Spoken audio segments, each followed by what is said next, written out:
Welcome to the March Madness preview show. I'm your host, Mike Goodpaster. Today we're going to look at the first round matchup between the Ole Miss Rebels and North Carolina. This is a game where North Carolina is actually as the 11th seed, and in the first four, they're a 1.5-point favorites in this game. The Rebels entered this game having not played since last Friday when they lost to Auburn 62-57 in the quarterfinals of the SEC tournament. Ole Miss did beat Arkansas 83-80 in the first round of the tournament. UNC, on the other hand, will have all the momentum in the world with a 95-68 win against San Diego State in Tuesday's first four game. And remember, this is a North Carolina team that had a shot to beat Duke, a lane violation on a free throw, killed that opportunity, though. But this is a basketball team in North Carolina that they can put up a lot of points very quickly. Now, Ole Miss might have been an overlooked team in a loaded SEC this season, but there are plenty of reasons to believe the Rebels could make a run once they start facing non-SEC competition. The Rebels have what wins games in March. All five of their minute leaders are seniors. They have an excellent coach who has taken a team to the doorstep of a national championship before at Texas Tech. They have multiple players who could shoot well from beyond the arc, and they don't rely too heavily on any individual player. Ole Miss also performed well in non-conference play, picking up wins against BYU and Louisville, while suffering a narrow loss to Purdue. Chris Beard's team is far from the most talented in the SEC, but they are smart. They play disciplined basketball. That's what got them here. Only two teams, UC San Diego and North Alabama, average fewer turnovers than the Rebels. A team with size can pose a threat to Ole Miss.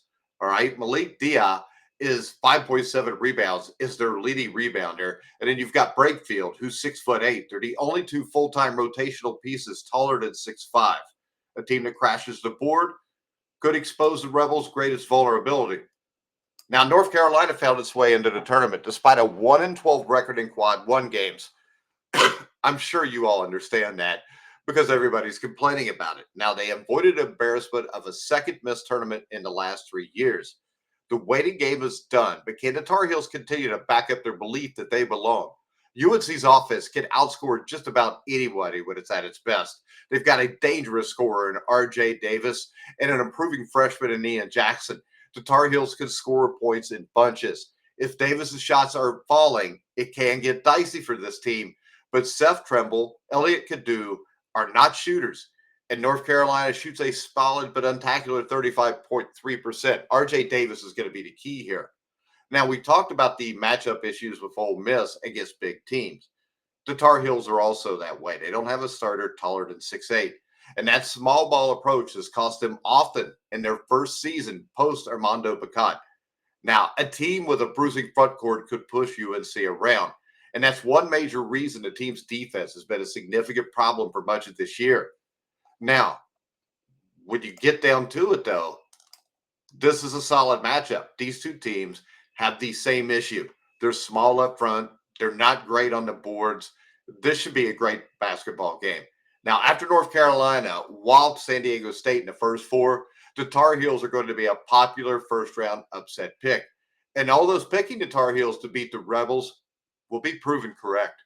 North Carolina, despite all the controversy surrounding their selection to the tournament, has one of the most potent offenses in the country when it gets rolling. And it now has a full steam ahead going into the round of 64. The Tar Heels absolutely dismantled a good San Diego State defense that ranked 15th in the country in defensive efficiency rating. And their best player, R.J. Davis, found his groove from behind the arc. Ole Miss is a solid team that starts five seniors and more than held its own in the gauntlet of the SEC this year. But they don't have any kind of matchup advantage against North Carolina.